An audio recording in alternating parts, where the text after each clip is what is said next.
नमस्कार, आप देख रहे हैं सी न्यूज़ भारत और मैं हूं ऋषभ सक्सेना। खबर अंबरनाथ से है, जहां शहर का मुस्लिम जमात 2025 का इलेक्शन होने जा रहा है। यह इलेक्शन औरंगाबाद संभाजी नगर औरंगाबाद वक्फ बोर्ड के अंतर्गत होता है।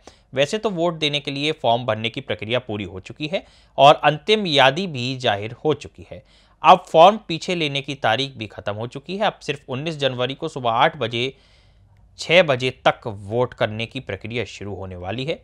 अब देखना होगा कि मैदान में 3 पैनल आमने सामने खड़े हैं और ज़रूरी बात तो यह है कि यह सब प्रक्रिया शांति से हुई है। माना जा रहा है कि मुकाबला सिर्फ 2 प्रत्याशी के पैनल के बीच ही देखने की संभावना है और एक और पैनल जो महमूद भाई सैयद का पैनल है और दूसरा आवाम, ऐसे 2 पैनल के बीच ही मुकाबला होने वाला है।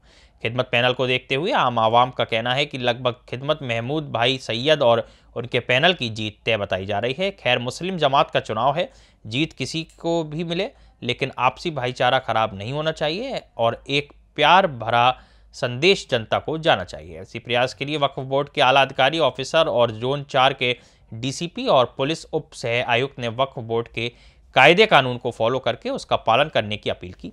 जोन 4 के डीसीपी और शहर के वरिष्ठ पुलिस निरीक्षक ने पैनल के उम्मीदवार को बुलाकर बैठक ली। इस मौके पर खिदमत पैनल के महमूद भाई सैयद ने आवाम से ऐलान किया कि वे सब कायदे का पालन करो और शांतिपूर्वक इलेक्शन में अपनी मर्जी से आवाम की खिदमत करने वाले को वोट करके विजय बनाएं।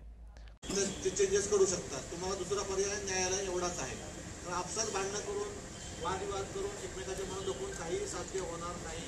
तुम्हाला जर काही ऑब्जेक्शन असेल वक्फ बोर्डाला सांगा, वक्फ बोर्डाच्या अधिकाऱ्यावर ऑब्जेक्शन असेल तर तुम्हाला न्यायालयात जावं लागेल। न्यायालयातून तुम्हाला स्थगिती ऑर्डर घ्यावं लागेल।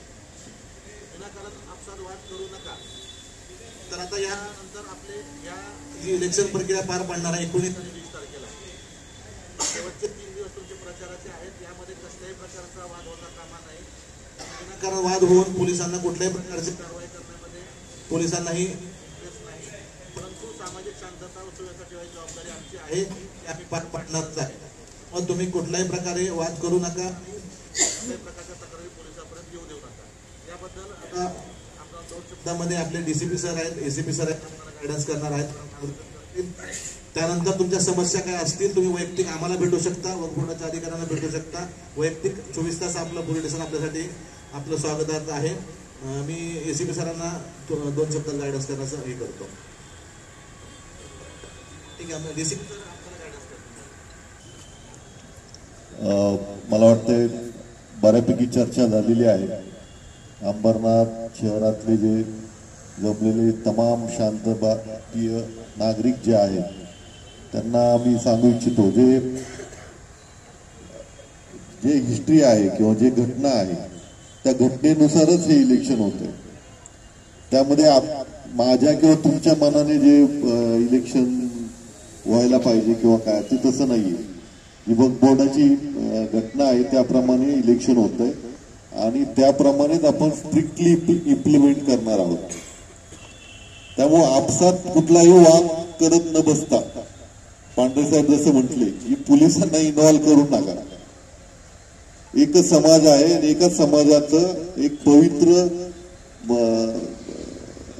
काम आहे, पवित्र ट्रस्टचं काम आहे। त्यामुळे कृपया आपसात कुठलाही वाद न करत बसता इथे बंदोबस्ताचे जे अधिकारी असतील, जे तुमचे निवडणूक निर्णय अधिकारी असतील, त्यांच्याशी आपलं कम्युनिकेशन जर व्यवस्थित राहिलं तर मला वाटत नाही काय अडचण येईल म्हणून। 2-3 मुद्दे जे आपण उपस्थित केले, एक तर बोगस वोटिंगचा एक मुद्दा आहे, त्या अनुषंगाने वक्फ अधिकाऱ्यांनी जे ते सांगितलेलं आहे।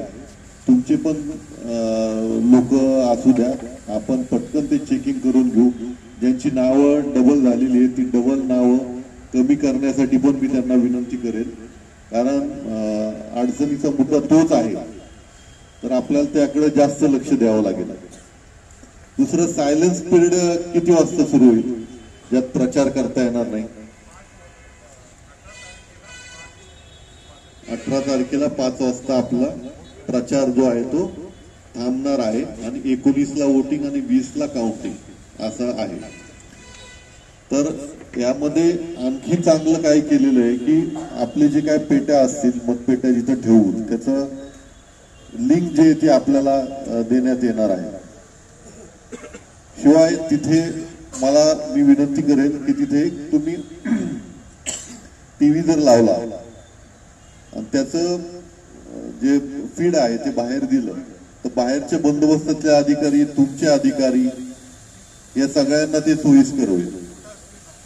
मोठा स्क्रीन तिथं लावला तर प्रत्येकाला लिंक देत बसण्यापेक्षा तिथं कुणाला अडचण असेल तर ते बघ टीव्ही वरती बघेल तो. आणि त्याचं स्टोरेज जे आहे ते स्टोरेज मॅक्झिमम कॅपॅसिटीचं असावं, जेणेकरून आपल्याला पूर्ण चारी दिशेने जे सीसीटीव्ही ते लावायचे तर आहेत. शिवाय 100 मीटर मार्किंग आहे. आणि सगळ्यांना विनंती, ज्यांचं वोटिंग होतंय विनाकारण रेंगाळत राहू नका. वोटिंग झालं, आपापल्या कामाला लागला. तिथं जास्त गर्दी करून प्रत्येकाला सांगणं मला वोट कर किंवा काय कर तर ते चुकीचं आहे. म्हणजे नियमानुसार जे कारवाई करायची ते आम्ही अवश्य करू. विनाकारण तिथं 100 मीटरच्या तिथं येऊन हे आमचं पॅनल आहे आतमध्ये जाऊन वोटिंग दे, मतदारांची वाहतूक करणे हे प्रकार कृपया करू नका. कायद्याने ते ग्राह्य नाही. मतदारांची तुम्ही वाहतूक करणे, त्यांना तिथं 100 मीटर मध्ये येऊन त्यांना सांगणे हे कायद्याने ग्राह्य नाही. आम्ही मॅक्झिमम बंदोबस्त देणार आहे तिथे. आणि मला अशी आशा आहे की सर्वजण खूप मनापासून या प्रक्रियेमध्ये सहभागी होऊन 19 आणि 20 तारखेला कुठलीही अडचण येणार नाही. आपल्यातलेच एक जण म्हटले की जे पॅनल निवडून येईल त्याचा इस्तकबाल झाला पाहिजे. मी पण त्याच मताचा आहे. 1 दिवसाचं वोटिंग असतं आणि 1 दिवसाचं काउंटिंग असतं, परंतु आपल्या आयुष्यभराचे संबंध जे आहे ते आपल्याला खराब करायचे नाहीये. लक्षात. सर्व तिन्ही पॅनलला मी निवडणुकीसाठी खूप खूप शुभेच्छा देतो. तुमच्या इंडिव्हिज्युअल काही तक्रारी असतील, पांढरे साहेब आहेत, शिंदे साहेब आहेत, काळे साहेब आहेत, मी आहे, त्वरित आमच्या निदर्शनास आणून दिलं. आमच्या हातात जे आहे ते त्वरित तुम्हाला रिझल्ट दिसेल. परंतु विनाकारण जर एखादा व्यक्ती वातावरण दूषित करण्याचा प्रयत्न करत असेल तर जास्तीत जास्त कठोर कारवाई आमच्याकडून होईल. सोशल मीडियाचंही तसंच एक सद्गृहस्थांनी सांगितलं की सोशल मीडियावर चुकीच्या बातम्या किंवा चुकीच्या गोष्टी पसरवल्या जातात. आमचा एक स्पेशल IT सेल इथं आम्ही कार्यान्वित आजपासूनच केलेला आहे. विनाकारण कुणाची बदनामी करू नका, सोशल मीडियावरती अफवा पसरवू नका, सर्वांना विनंती आहे. आणि असं समजू नका आपण किती टेक्नोसॉवी असेल काय असेल की आम्हाला ती कळणार नाही, कुणी ही गडबड केलेली आहे. तसं नाही. आम्ही तुमच्या 10 पट पुढे आहोत. जे काही करणारे आहेत त्यांच्यासाठी सांगतो. तुम्हा सर्वांना सांगत नाही. परंतु जो कोणी चुकीचं अफवा पसरवेल, फेसबुक झालं, इंस्टाग्राम झालं, व्हॉट्सअप झालं, कृपया कुठलीही बातमी फॉरवर्ड करताना किंवा पोस्ट करताना 5-10 वेळा विचार करा की याच्यामुळे आपला समाजाचं, आपल्या ट्रस्टचं काय नुकसान होतंय का. महाराष्ट्र से सी न्यूज संवाददाता साबिर शेख की रिपोर्ट. इस खबर में फिलहाल इतना ही. देश और दुनिया की तमाम खबरों के लिए आप देखते रहिए सी न्यूज भारत.